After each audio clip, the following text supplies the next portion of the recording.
Addiction is the curse of the human condition. We seem to almost be pre-programmed to latch onto anything that makes us feel good. For many, our enjoyment of certain activities are manageable, but for others, it can lead to a downward spiral. Take work for example. Many are able to leave their job at the door when it's time to clock off, but for others, one's career can become an obsession where all they do and think of is their occupation. A daily cup of coffee may seem harmless, but the headaches and grumpy demeanour would beg to differ when you don't get your caffeine fix.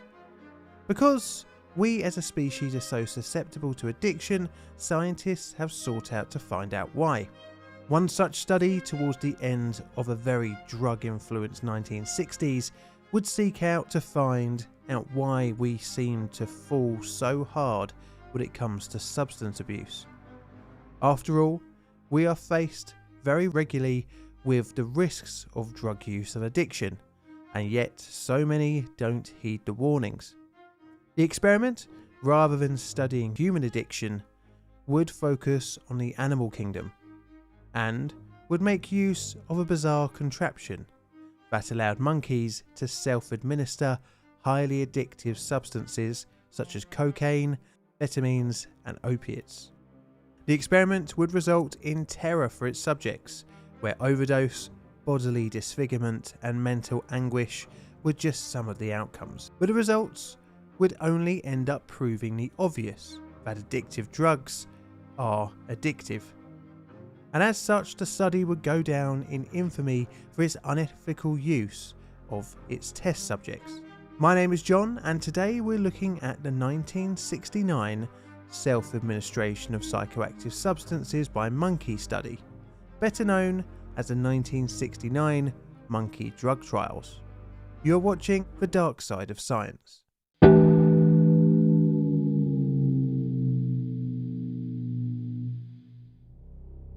It is the 16th of June 1969, and three scientists release a controversial research paper. The trio have set out to delve into the darkest depths of addiction, but study rather proudly showcases a device that allows their animal test subject to self-administer drugs intravenously.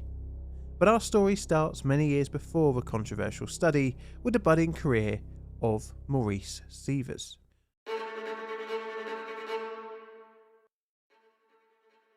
Maurice Seevers was studying for his doctorate in pharmacology in 1928 under the tutelage of Arthur Laurie Tatum at the University of Chicago. During his time there, his interest was sparked in the study of addiction and its psychological and physiological impact. His professor moved to the University of Wisconsin in late 1928, and Seevers would follow 2 years later after completing his PhD and MD.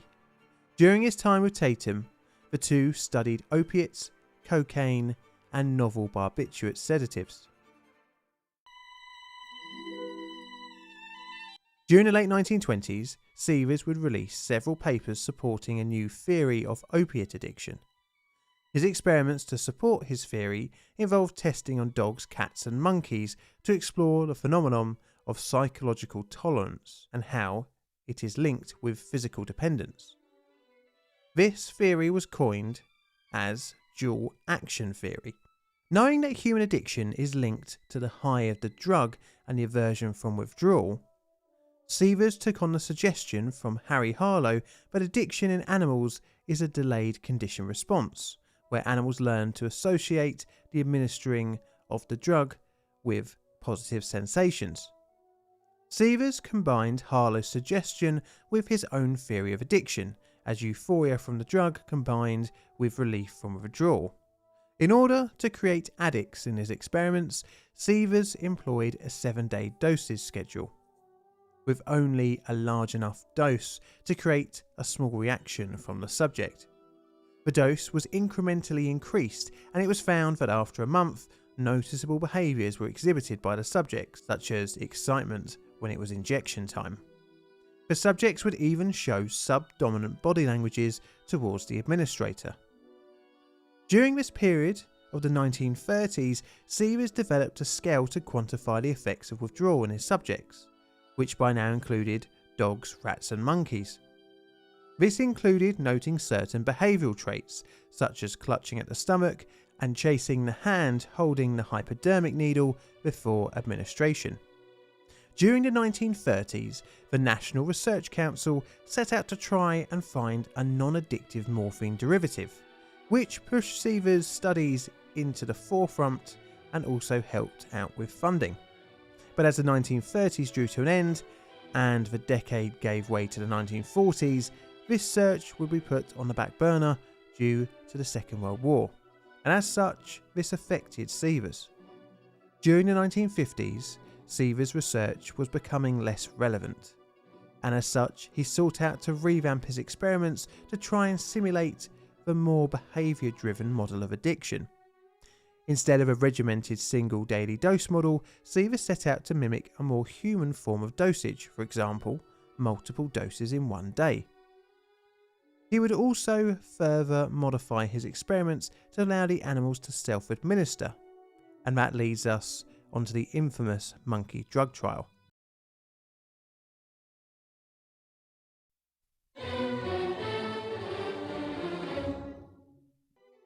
Seevers teamed up with another two scientists, Gerald Deneau and Tomojo Yanagita, and planned the experiment to take place at Michigan University. The substances to be explored were morphine, codeine, cocaine, amphetamine, pentobarbital, ethanol and caffeine.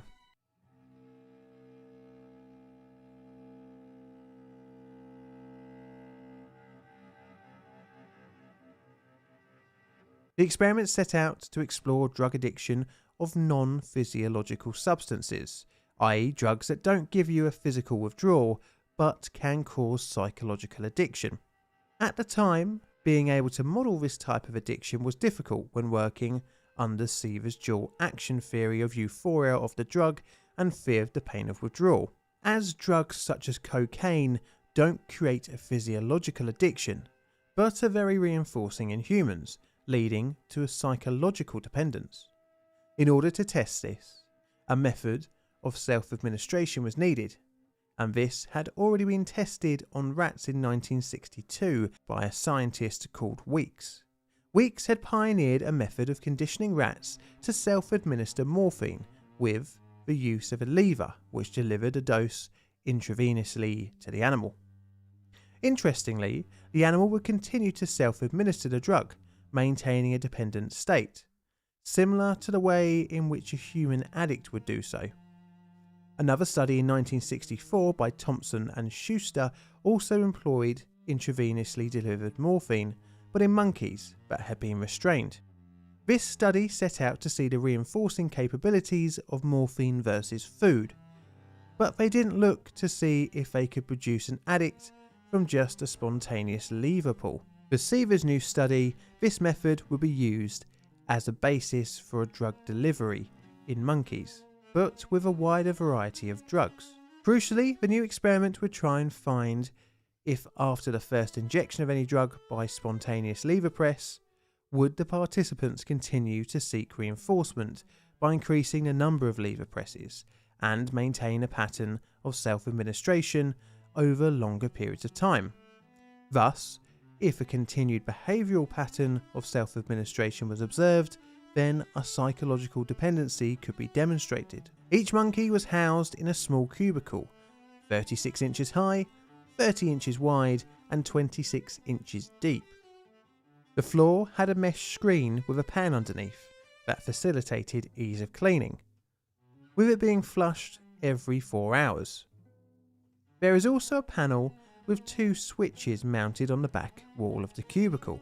These were key to testing the animal's drug dependence. The first, when activated, administered a dose of the drug to the animal. The second made all the same sounds as the dose, but just re-delivered the drug back into the reservoir. This was to see if the monkey was seeking the drug or just playing with the switch. Both switches would be swapped around at random intervals. There was also a drinking fountain next to the switches for water, and thus most of the monkey's basic needs were met. The infusion machine could also be programmed to deliver a dose, as well as a manually controlled on top of the operant control from the switch. The monkeys were intravenously connected to the drug infusion unit via a catheter, which terminated at the right atrium of the animal's heart. To hold the animal and catheter together, the monkeys were attached to a metal harness, which itself was attached to a restraining arm which allowed movement around the cubicle. 25 seconds was required to administer the drug, and another 25 seconds was needed to refill the syringe. This helped restrict the number of doses. The machine could administer a dose in 4 different ways: 1 by monkey alone, 2 by automatic timer, 3 by the timer if the monkey fails to press the lever within a predetermined time, and 4 by the monkey, with a timer blocking the circuit after injection, preventing the monkey from taking the next injection until predetermined time had elapsed. Each monkey was taken from a pre-established breeding colony at the university. The experimenters aimed for weights of subjects to be around 3.5 to 4 kilograms. The subject is placed in the harness and restraining arm, and on average, an acclimation period of around 2 to 4 days was required for each monkey to get used to their new situation. Then the catheter was to be surgically implanted into the jugular vein under barbiturate anaesthesia. Post-surgery saline solution was injected into the catheter every 3 to 6 hours until the wound had healed. This roughly took 5 days, after which the subject was ready for experimentation. After fully recovered, the monkey is introduced to the switches in its cubicle. At this point, the active switch, that is the switch that can administer through the catheter, is only able to give a dose of saline solution. A signal light is placed above the switch to give a visual indication to the monkey that pressing the switch will result in a dose. For the next few days, a baseline is recorded of the amount of times the subject presses the switch for the saline dose. After the control period, the test drug was introduced for the first time. It was found that most subjects would either keep on pressing the switch for saline or after a few days lose the novelty interest. In the case of the former, the introduction of the test drug was pretty easy, as the monkey would self-dose as it had done with the saline. However, the latter would require a little more incentive. This was a raisin taped to the switch. After the first dose of drug was received positively, then only 2 to 3 raisin incentives were needed to condition the subject to the lever pull equals drug mechanism. As multiple monkeys were being employed for looking at various different drugs, understandably, not all responses to the drugs were positive. This is where the automatic dose function of the dose machine comes into play. If the monkey didn't take to the test drug initially, a potential dependence could be made by timed intervals of the drug administration. If the animal began to have a positive preference for the drug, then an increase in self-administration would be seen. However, if after 1 month the monkey still didn't show a preference for the drug, then it would be deemed that the animal hadn't developed a psychological dependence. Now the experiment was really multiple individual experiments with its own group of monkeys for each substance, and as such, the length of the study varied by drug. I'll go through each one in a different order to the 1969 research paper and instead of order of outcome for the participants, best to worst. Nalorphine. This study lasted a month as none of the participants initiated self-administration, and after automatic doses ended, withdrawal only lasted around 2 days. Caffeine. 2 of the 4 monkeys failed to initiate self-administration of caffeine. 1 initiated and 1 failed to initiate self-administration, although priming with automatic injections caused the latter to begin self-administration. The pattern of self-administration of caffeine was in all cases sporadic and irregular, resulting in no deaths or noticeable withdrawal effects. Morphine. This experiment lasted a long time and was the substance the experimental team had the most experience with. 11 monkeys were used and 3 failed to self-administer, but after a little encouragement, all became drug dependent. During mechanical failures, the monkeys showed withdrawal symptoms and were observed rapidly pushing the lever, frantically trying to get another hit. This part of the study lasted 16 months, and apart from being morphine addicts and being dopey compared to their control counterparts, the general health of the participants was good. It was seen that for the first 7 to 8 weeks, the participants increased their dose, eventually evening out, although one increased the dosage for 30 weeks. No one died during this substance study. Amphetamines. All 5 of the monkeys initiated self-administration, and not long showed signs of hallucinations, plucking the fur off their arms, but none died. However, by the end of the study period, the participants were noticeably distressed. Cocaine. 4 monkeys were used to study the effects of cocaine. Initially, only half began to self-administer. They found that after 30 days, one of the monkeys had died of an overdose. In order to increase the length of the study, limits to amounts of cocaine was implemented. After the 30-day period, the monkeys began withdrawing, stopped eating and showed signs of hallucinations. Some bit off their fingers and scratched off their skin. They pressed both levers and were noticeably confused. Ethanol. 4 of the 5 monkeys in this experiment initiated self-administration, but for the first few months self-administration was interrupted by days of voluntary abstinence. These gaps would reduce as time went on, and the reactions from the animals was similar to what would be expected in a drunk human: drowsiness, lack of spatial awareness and tiredness. When withdrawal was tested, the animals became sick, experienced tremors and even showed signs of hallucinations. 2 would die, but not from overdose, instead asphyxiation during their sleep from respiratory obstruction. Codeine. This involved 5 monkeys and only lasted for 8 weeks.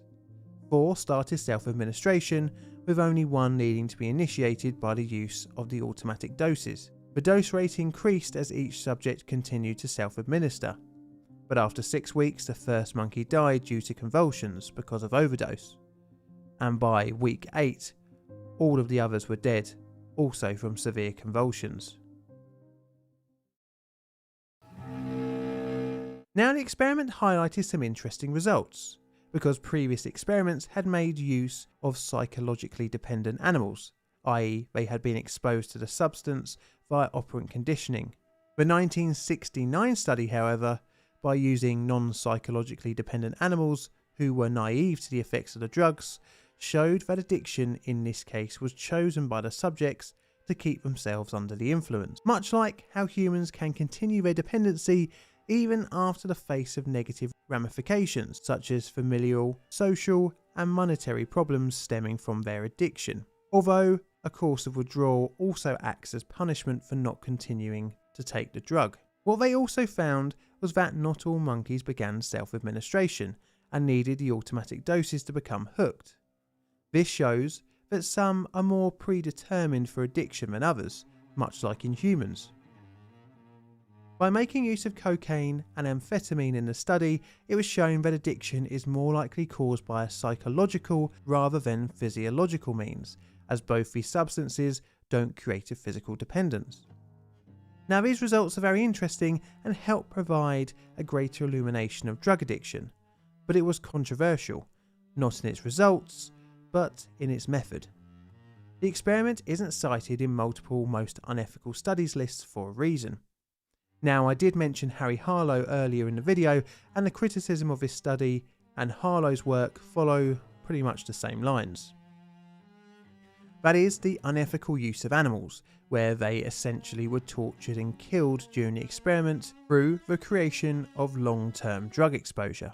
Although the experiment hasn't had as much exposure as say the Pit of Despair and the Monkey Mother, the trauma inflicted on the animals is no lesser an affair. Seevers' career wouldn't be negatively affected by the study, and he would continue to use a similar setup to explore the link between nicotine and addiction. The study has become one of the keystone cases in anti-animal testing movements, as the experiment seemingly ignores the Helsinki Declaration, where the welfare of animals used for research must be respected. This is especially saddening as the results were essentially, in its most simple term, drugs known to be addictive are actually addictive. I'm going to rate this subject around a 4 on my ethical scale. Do you agree? Let me know in the comments.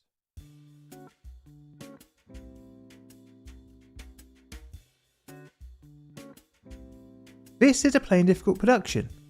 All videos on the channel are Creative Commons Attribution Share Alike licensed. Plain Difficult videos are produced by me, John, in a currently bright and sunny southeastern corner of London, UK. Help the channel grow by liking, commenting and subscribing. Check out my Twitter for all sorts of photos and odds and sods, as well as hints and future videos. I've got Patreon and YouTube membership as well, so check them out if you fancy supporting the channel financially. And all that's left to say is thank you for watching.